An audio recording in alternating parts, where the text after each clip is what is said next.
अस्सलाम वालेकुम। मेरा नाम ज़ीशान उस्मानी है और आप लोग मेरा यूट्यूब का चैनल देख रहे हैं। इस चैनल को सब्सक्राइब करना ना भूलिए। आज का जो टॉपिक है हमारी बात का, उसका उन्वान है ज़ुबानें सीखें।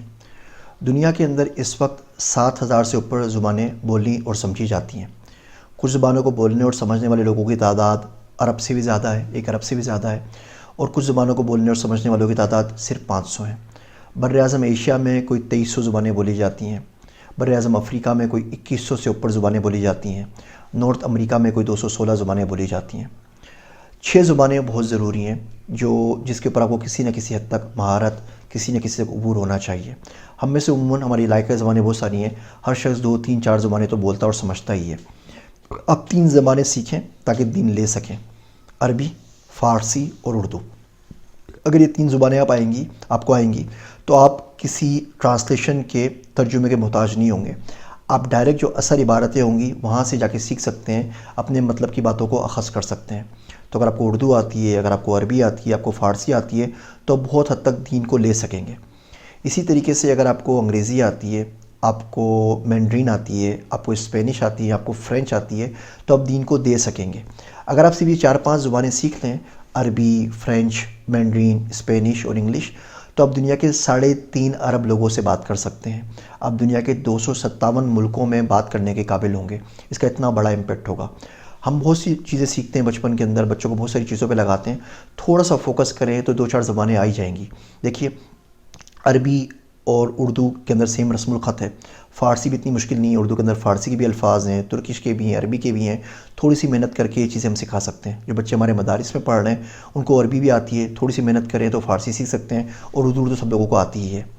दूसरी तरफ अगर हम अंग्रेज़ी हम लोग सीखते हैं, ये हमारी कॉलेज में होती है, ये हमारी ऑफिशियल लैंग्वेज है, इसी में हम आगे पढ़ते हैं। साथ में थोड़ी सी मेहनत करके हम स्पेनिश या फ़्रेंच को इसमें शामिल कर लें या मैंड्रीन को शामिल कर लें तो बहुत सौ का भला होगा। अभी देखें, सीपेक की वजह से चाइना हमारे मुल्क में आ रहा है, अरबों की आबादी है, सब लोग मैंड्रीन बोलते हैं।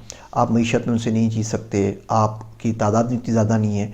अगर आपको कम से कम उनकी ज़ुबान आएगी तो उनको आप बहुत सारी चीज़ें समझा सकते हैं, बहुत सारी चीज़ें उनसे सीख सकते हैं, उनके साथ मिलकर काम कर सकते हैं।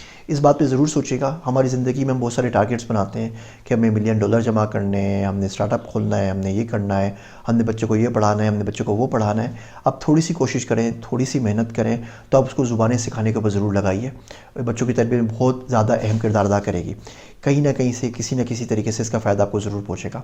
मिसाल के तौर पे मिडल ईस्ट के अंदर बहुत ज़्यादा मांग है ऐसे लोगों की जो अमेरिका में या कनाडा में रहते हों, यानी कि वहाँ के पासपोर्ट हो, वहाँ की नेशनलिटी हो, लेकिन उनको अरबी आती हो, ताकि वो यहाँ पे सेल्स का, ऑफिस का, बाकी काम मिडल ईस्ट में कर सकें। इसी तरीके से रिसेंटली बात हो रही थी फेसबुक और अमेज़न के साथ। वो लोग सर्च इंजन बनाना चाह रहे हैं जो कि उर्दू और हिंदी को अंडरस्टैंड कर सके। अमेज़न इंडिया के अंदर चला गया है। अब वहाँ पे जो सर्च इंजन में बंदा आके टाइप करता है, वो टाइप करता है कैंची चाहिए, डब्बा चाहिए, संदूक चाहिए, अलमारी चाहिए। अब सर्च इंजन को तो समझ में नहीं आता कि इस टर्म का मतलब क्या है, तो उनको ऐसे बंदे चाहिए, उनको ऐसे डेटा साइंटिस्ट चाहिए, ऐसे मशीन लर्निंग इंजीनियर चाहिए जिनको उर्दू या हिंदी आती हो। फेसबुक के ऊपर पिछले दिनों एक जॉब आई थी, बड़ी वायरल हुई। उनको बंदे चाहिए थे जिनको दरी और पश्तो आती हो, उनको बंदे चाहिए थे जिनको उर्दू और हिंदी आती हो, ताकि हेट स्पीच को काबू में कर सकें। अब अंग्रेज़ी में कोई बंदा आपकी इंसल्ट कर रहा है, कोई गलत जुमले लिख रहा है, तो फेसबुक का एल्गोरिथम उसको डिटेक्ट कर सकता है। अब वही बातें अगर आप उर्दू के अंदर लिखेंगे, पंजाबी में लिखेंगे, पश्तो के अंदर लिखेंगे, तो उसको किस तरह डिटेक्ट किया जाएगा। और ये आपका बड़ा यूनिक स्किल सेट है। दुनिया में कितने बंदे ऐसे होंगे जिनको डेटा साइंसेस भी आती हो, पाइथन भी आती हो, और सिंधी भी आती हो, पश्तो भी आती हो, उर्दू भी आती हो, और फिर वो फेसबुक और अमेरिका में जाके काम कर सकें। तो ये तो आपको यूनिक स्किल सेट है जिसके ऊपर आपका कोई इतना ज़्यादा कंपटीशन भी नहीं है। तो कोशिश करके ज़ुबानें सीखें और अच्छे तरीके से सीखें। उर्दू सीखने का ये मतलब नहीं है कि आपको सिर्फ समझ में आ जाए। अगर आपको उर्दू आती हो तो आपको लिखना भी आती हो, उसकी ग्रामर का भी पता हो, और उसको किस तरीके से बोलना है आपको ये भी आता हो। और ये सिलसिला ज़िंदगी भर चलता रहता है। मैं आज तक उर्दू सीख रहा हूँ। मेरी कल गुज़िश्ता दिन एक साहब से बात हुई, वो कह रहे थे कि मुझे वॉइस के ऊपर कोच करेंगे, तो उन्होंने 2-4 बातें बताई और बड़ा हैरान हुआ। वो बातें मुझे नहीं पता थी कि तलफ़्फ़ुज़ किस तरह ठीक होगा, अल्फाज की अदायगी कैसे होगी, कब तेज़ बोलना है, कब हल्के बोलना है। ये सिलसिला चलता रहता है। लेकिन कोशिश करें कि ज़िंदगी में आपके पास 3-4 ज़ुबानें आपके पास ज़रूर हों जिनको आप सीख सकें और बोल सकें और समझ सकें। हदीस शरीफ में आता है कि कोई शख्स अगर किसी और कौम की ज़ुबान सीख ले तो उसके शर से बच जाता है। उम्मीद है बातें आपको समझ में आ रही होंगी। आपने बच्चों को भी इसके ऊपर लगाएंगे। मेरी बातें सुनने का शुक्रिया। आप सबका ज़ीशान उस्मानी। Want to learn more? Please subscribe to my channel and press the bell icon.